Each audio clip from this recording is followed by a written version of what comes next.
when he pulled me over, he walked up, opened my door because my window don't work, right? Okay. And then I said, so what I did wrong? Yeah. He said, well, for one, your headlights are off under this weather. I'm like, okay. There's multiple people headlights off, first of all. And then there's no rain. It doesn't matter. You're still required to have headlights on. Can you pull that law up? Huh? Can you pull that law up? Yeah, when you step out of the car, I will. Can you call your supervisor? Huh? Can you call your supervisor? All right, go for it. Exit the vehicle now. Exit the vehicle. Show me your hands. Here.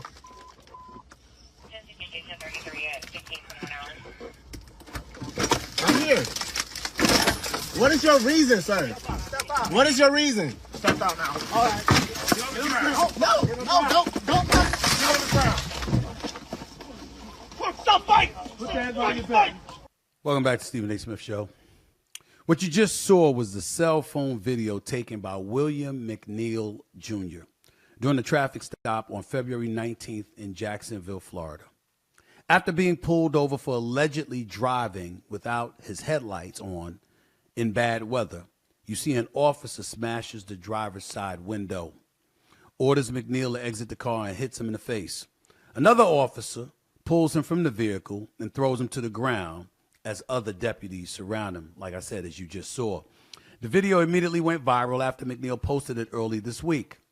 McNeil was arrested and charged with resisting arrest, marijuana possession, driving with a suspended license, not wearing a seatbelt, and not having headlights in bad weather, court records cited by ABC News showed. He was sentenced to and served 2 days in jail. In a police report, one of the arresting officers, D. Bowers, said McNeil was reaching toward an area where there was a knife. McNeil's attorneys, lawyers Benjamin Crump and Harry Daniels, said their client was never combative. Here is what Jacksonville Sheriff T.K. Waters had to say about the incident and the investigation. First of all, let me stop you. Not a sucker punch. I'm not excusing that administratively. I'm going to say that to you one more time. I'm not excusing that administratively. There are things that we definitely need to look at. But the context of this video should tell you everything you need to know. Well, again, I take it. It looks like it's a sucker punch because he's looking straight and you see this. Right. Okay, and then you see them pull him out and you see a couple of punches to the face. Now, again, I understand breaking the window, but he charged him with resisting arrest without violence. So I saw a lot of violence. I think the public saw a lot of violence against somebody that was not violent. Well, first of all, Eric, don't try to talk the public into what they saw. They just saw the same videos you saw. So what we're doing, what I'm saying is that it is what it is. This is the information that I want to share with the public in context without a short clip. It's very important to do that. Thus far, no officers are facing criminal charges, as the Florida State Attorney's Office has concluded the officers did not violate any criminal laws. Bowers has been stripped of his law enforcement authority pending the outcome of an administrative review, according to Waters. The Jacksonville Sheriff's Office released body camera footage of the incident, which showed the initial minutes of the traffic stop that the cell phone footage didn't capture. Take a look at this. Yes, sir. Is there a reason why you're popping the door open like that? I don't have a window that works. Is there a reason that you're pulling me over? Yeah, absolutely there's a reason why I'm pulling you over. For one thing, inclement weather, you don't have your lights on. Two things, you're not wearing your seatbelt. It's daylight. I don't need the lights. And it's not weather. It's not raining. Oh, this is inclement? It's not raining. Okay, I'm not arguing with you. I'm telling you why I'm pulling you over. Give me your driver's license, registration, proof of insurance. No, call your supervisor. Why? Excuse me? Call your supervisor. Why did you pull me over? Sorry, I'm 35. I'm properly dog driver. I've already told you. Why did you pull me over? Step out of the vehicle. No. Step out of the vehicle. I'm about to break the window. All right, go for it. Exit the vehicle now. Exit the vehicle. Show me your hands. Here. 33 at 16.1 hours.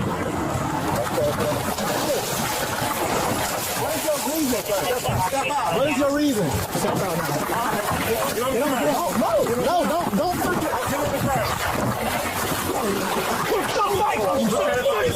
Put your hands behind your back. Resist. Hands behind your back. You see this look on my face? I'm pissed off. This officer, D. Bowers,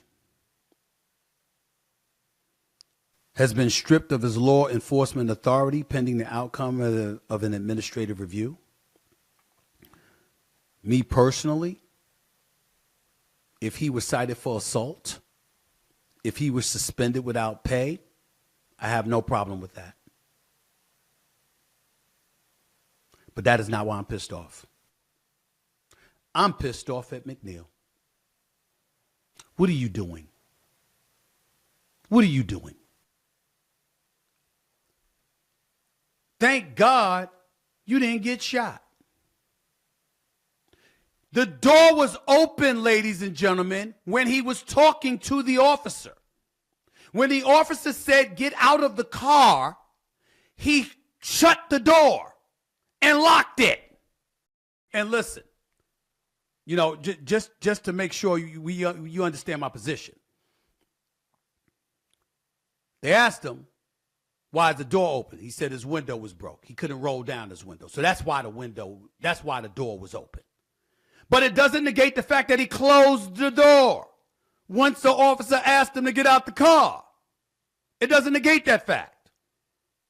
Prior to him shutting the door and locking it, he was talking to the officer. You see the footage right there with his left hand. His right hand wasn't revealed. You don't know what the officer could have thought of. You don't know what that officer could have assumed. We're talking police brutality, right? We're talking brutality on the part of police officers, right? The first order of business is to be safe, to make sure you survive and live another day. I don't call it police brutality. I call it brutality on the part of some police officers because I don't believe every police officer is a criminal. I believe most police officers fulfill their duties to protect and serve. But that's neither here nor there. We're talking physically, physiologically. We're talking the actual facts. Look at the video. The door is open. One arm is exposed, not both. The windows aren't rolled down. You don't know what kind of a threat he is if you are a police officer. You could have assumed anything. This kid right here, William McNeil Jr., do you realize you could have been dead? Do you realize you could have gotten shot? Do you realize that you could have been Tyree Nichols, who got beaten to death by those Memphis police officers? I ain't forget that. And how egregious and heinous they were. These officers didn't do that. And oh, by the way, before we get to the black issue, before we really touch on that, Officer T.K. Waters, Sheriff T.K. Waters, that was a black man up there. That was a black man up there. Don't suddenly go to route of blue because we want to forget that he's black too. We're not excusing Bowers. No excuse to punch him in the face. No excuse whatsoever. Zero. And he should be reprimanded for that. He'll be lucky if he keeps his job. Or he's taken off the streets and confined to desk duty for the rest of his career. We don't know. Nobody's excusing that. Tell me something else they did wrong. Take away the punch and tell me what they did wrong. You get pulled over. The officer is talking to him when he's looking through the passenger side window. He tells the officer, show me the law. Who do you think you are? They're law enforcement, not law educators. Their job is to enforce the law, not to educate you about the law. You get pulled over. You roll your windows down, you put your hand on the steering wheel. That's what you do. You don't sit up there and say to the officer, show me the law. You don't turn around after opening the door and the officer tells you to get out the car to shut and lock the door. forcing them to break the window, ask you to get out, again, officers should be reprimanded that punched him in the face. Not once, but twice. Punched him in the face in the car, and then punched him in the face again after he got him out the car.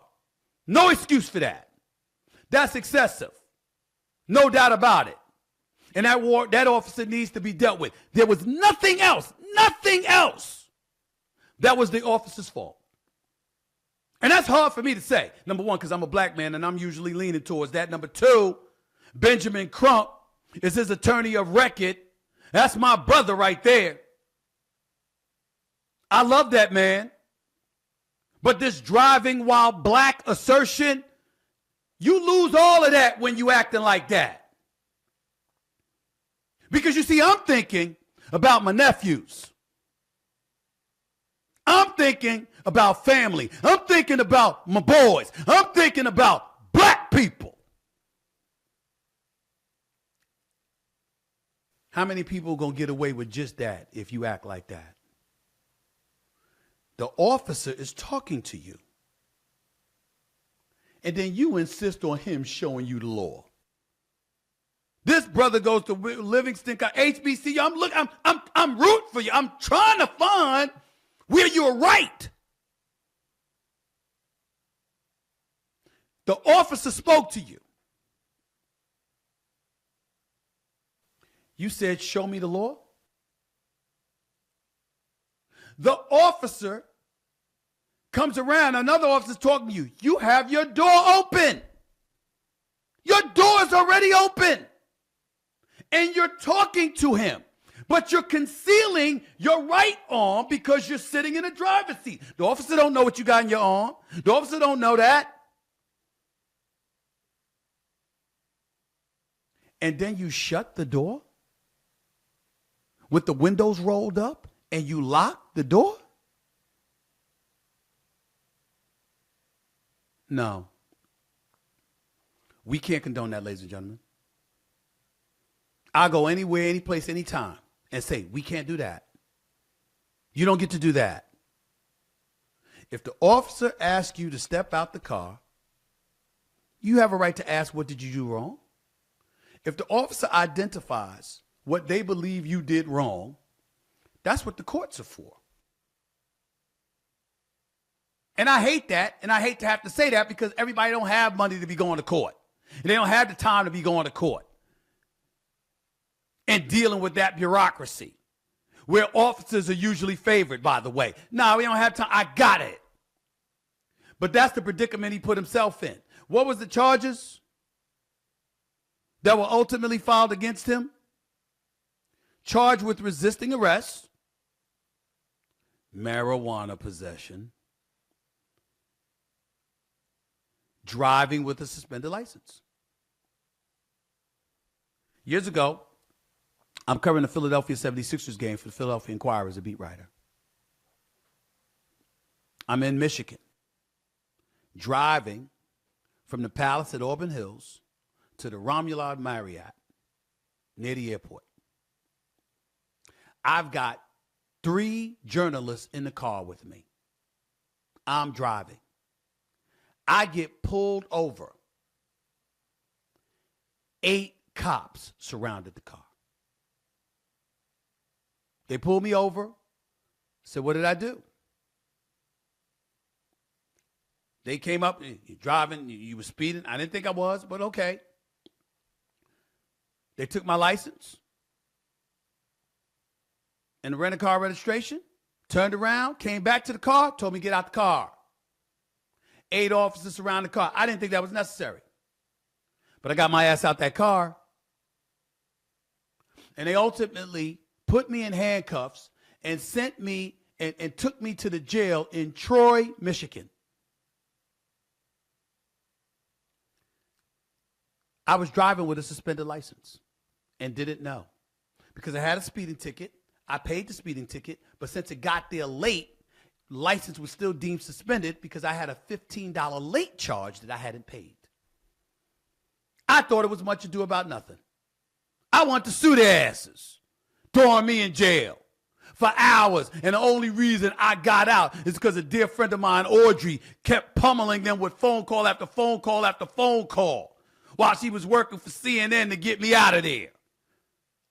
Bail was $250. I had $241 on me. And they wouldn't let me out because I was $9 short. Boy, was I pissed off. And I wanted to sue. And I knew the district attorney in that town. But I went home to mama. And I told the mama, and my mother said, what did you do? I said, I didn't do anything. They said I was speeding. She says, what did you do? I said, I just told you I didn't do anything. She says, what did they say you did? And I said, they ultimately said I was driving with a suspended license. She says, was your license suspended? I said, I paid the ticket. She said, then why was it suspended? I said, because they said it was a late charge that I didn't pay. She said, see? So you were driving with a suspended license because you didn't pay the ticket on time, and the late fee that came with it, you didn't take care of it. That's on you. Had you not been driving with a suspended license, they wouldn't have asked you to get out of the car and arrested you. And you wouldn't be in this predicament. It's on you. William McNeil Jr., this is on you. Not the punch in the face, not the violence, but that broken window, you ultimately being arrested, that's on you. They pull you over, show your driver's license registration. Period. Because what you did could have got you severely harmed, if not killed.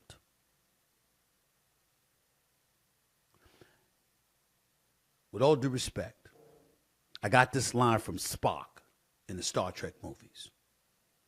The lives of the many outweigh the lives of the few. I wish you nothing but the best, brother.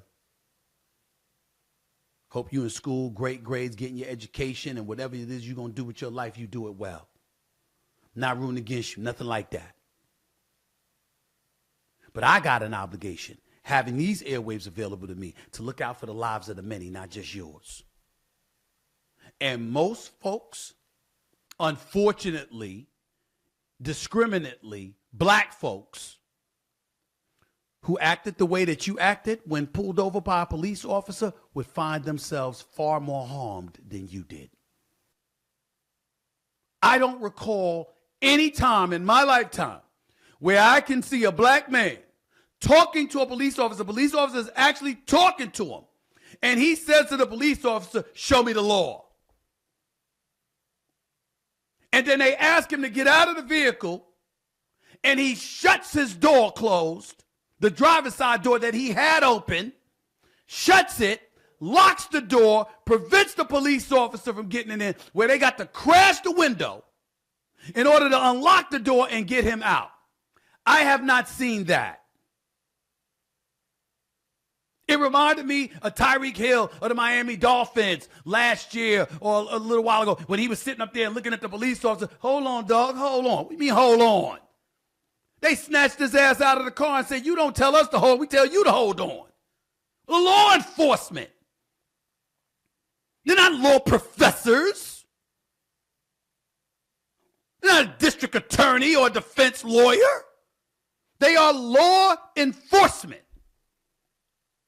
It is literally their job to enforce the law. And if they say you broke the law and they're asking you to exit the vehicle, and by the way, they didn't originally ask you to exit the vehicle. They were actually having a conversation with you. They didn't just pull up, not tell you what they pulled you over for, and demanded you got out the car. They was talking to you first. You asked, what were you being pulled over for? They told you. And you still refuted. I can't sit here and condone that, ladies and gentlemen. That's going to get black folks killed. The lives of the many outweigh the lives of the few. That officer that punched him in the face not once but twice, suspend his ass. I got it. T.K. Waters, that sheriff, that's a black man right there. That officer standing by his side over his left shoulder, that was a black man. at least one of the officers that were outside the car that watched the other officers detain him, that was a black man. Now, I know that the officers in Memphis, with their trifling, disgusting criminal selves, the murderers that they are, I understand they were black too. So this ain't about black is right if you're a police officer or anything like that. I understand it. But you can't do what William McNeil Jr. did. You can't do that. You do something like that, it's going to get you killed. I'm not saying this to condemn him. I'm happy he's alive. And I hope this all goes away. I'm saying you can't do what he did and expect to end up on the right side of things. At the very least, for most of us, it'll get us hurt real bad. Possibly killed. I'm happy he's alive. I'm happy the lawyer didn't assume, oh man, I might see I think I saw a weapon. I couldn't see. He was concealing his right arm. I don't know what he was going to do. I'm thankful that didn't happen. I'm thankful.